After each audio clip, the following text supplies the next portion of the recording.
আসসালামু আলাইকুম। সবাই ভালো আছেন নিশ্চয়ই। আজ আমরা জানব দুষ্পরিবর্তনীয় সংবিধানটা কি। যে সংবিধান সংশোধন পদ্ধতিতে বিশেষ কোনো পদ্ধতির প্রয়োজন হয় তাকে দুষ্পরিবর্তনীয় সংবিধান বলা হয়।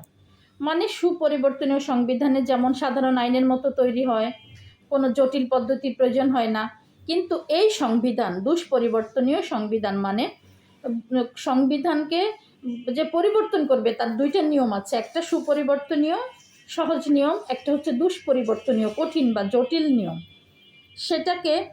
সেখানে বিশেষ পদ্ধতি অনুসরণ করতে হয়। তাহলে আমরা এখন জানব যে বিশেষ পদ্ধতিটা কি। যে সংবিধান সংশোধন দেশের সাধারণত আইন প্রণয়ন পদ্ধতি অনুসরণ করে না, এটা হচ্ছে যে সাধারণ যে পদ্ধতিটা আইন প্রণয়ন করে এটা সেই পদ্ধতি অনুসরণ করে না, স্বতন্ত্র বা জটিল পদ্ধতি অনুসরণ করতে হয়। এটার জন্য আলাদা নিয়ম পালন করতে হবে, এটার জন্য একটা জটিল পদ্ধতি অনুসরণ করতে হবে। তাহলে সেটা হচ্ছে দুষ্পরিবর্তনীয় সংবিধান। সুপরিবর্তনীয় সংবিধানের বিপরীত রূপই হচ্ছে দুষ্পরিবর্তনীয় সংবিধান। দুষ্পরিবর্তনীয় সংবিধান পরিবর্তনে বিশেষ যে নিয়ম থাকে তা সাধারণ আইন প্রণয়নের তুলনায় বিকল্প, পৃথক ও জটিল। বিশ্বের প্রায় দেশের সংবিধানই দুষ্পরিবর্তনীয়, যেমন মার্কিন যুক্তরাষ্ট্র, রাশিয়া, বাংলাদেশের সংবিধান। এটা হচ্ছে দুষ্পরিবর্তনীয় সংবিধান। দুষ্পরিবর্তনীয় সংবিধান হচ্ছে যে সাধারণ প্রণয়নের পদ্ধতি সহজে পরিবর্তন করা যায়, কিন্তু এটা যায় না। এটা পরিবর্তনের জন্য বিশেষ পদ্ধতি প্রয়োজন হয় বা উচ্চতর সংখ্যাগরিষ্ঠ, যেমন 2/3 সদস্যের প্রয়োজন হয়। মানে সংসদে আইন তৈরি হয়, সংসদের 2/3 সদস্যের ভোট প্রয়োজন হবে একটা আইনকে পরিবর্তন করার জন্য, আর সেটাই হচ্ছে দুষ্পরিবর্তনীয় সংবিধান। মার্কিন যুক্তরাষ্ট্র ভারতের সংবিধানের একটি অন্যতম বৈশিষ্ট্য, যেখানে কিছু মৌলিক কাঠামো অপরিবর্তনীয় রাখা হয়েছে। জটিল সংশোধনী প্রক্রিয়া, মূল বৈশিষ্ট্য সেগুলো আমরা জানব। জটিল সংশোধনী প্রক্রিয়া সাধারণত সংখ্যাগরিষ্ঠতার পরিবর্তে বিশেষ সংখ্যাগরিষ্ঠতা যুক্তরাষ্ট্রীয় ব্যবস্থার ক্ষেত্রে অঙ্গরাজ্যগুলোর সম্মতি লাগতে পারে। মৌলিক কাঠামোগত সুরক্ষা, কিছু মৌলিক নীতি ও ধারা এমনভাবে সুরক্ষিত থাকে যা পরিবর্তন করা অত্যন্ত কঠিন, যেমন ভারতের মৌলিক কাঠামো ধারণাটি। লিখিত ও সুবিন্যস্ত, সাধারণত এটি লিখিত ও সুবিন্যস্ত হয় যা এর জটিলতা বাড়ায়।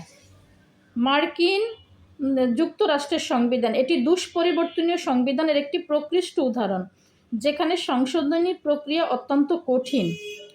ভারতের সংবিধান, ভারতের সুপ্রিম কোর্ট মৌলিক কাঠামো তত্ত্বের মাধ্যমে সংবিধানের কিছু অংশকে পরিবর্তন ঘোষণা করেছে, যা একে দুষ্পরিবর্তনীয় করে তুলেছে। এখানে বলা হয়েছে যে মার্কিন যুক্তরাষ্ট্রের কথা বলা হয়েছে যে তাদের ওখানে মেজরিটি লাগবে, তারপরে বিভিন্ন অঙ্গরাজ্যগুলোর সম্মতি লাগবে। মৌলিক কাঠামো সুরক্ষা, এখানে বলছে যে এটা কঠিন পদ্ধতি, এটা ভারতের সংবিধানকে এভাবে তাদের মৌলিক কাঠামোগত ধারণাটি রয়েছে। লিখিত ও সুবিন্যস্ত, এটা লিখিত ও সুবিন্যস্ত হয় যার ফলে এটা জটিলতা বাড়ায়।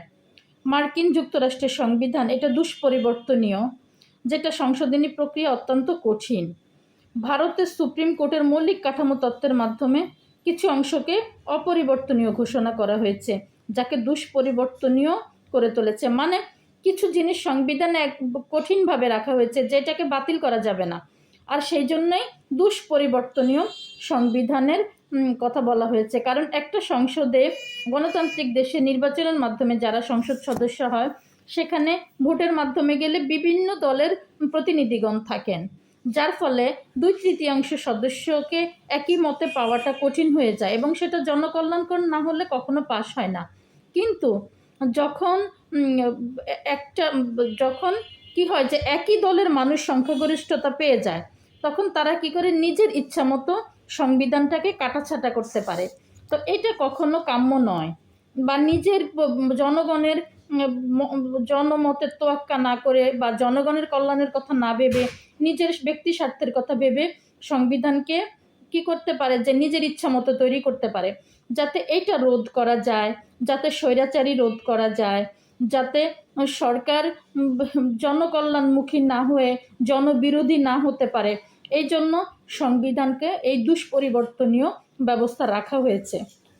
সাধারণ ভাষায় বলা যায় এই ধরনের সংবিধানে হাত দিতে গেলে সাধারণত বিধিনিষেধের চেয়ে অনেক বেশি কঠোর নিয়ম মানতে হয়, যাতে রাষ্ট্রের মৌলিক ভিত্তি ও জনগণের সু অধিকার সুরক্ষিত থাকে। এখানে হচ্ছে যে এই ধরনের সংবিধানকে যদি সংশোধন করতে চায় তাহলে জটিল নিয়ম পালন করতে হয়। কেন পালন করতে হয়?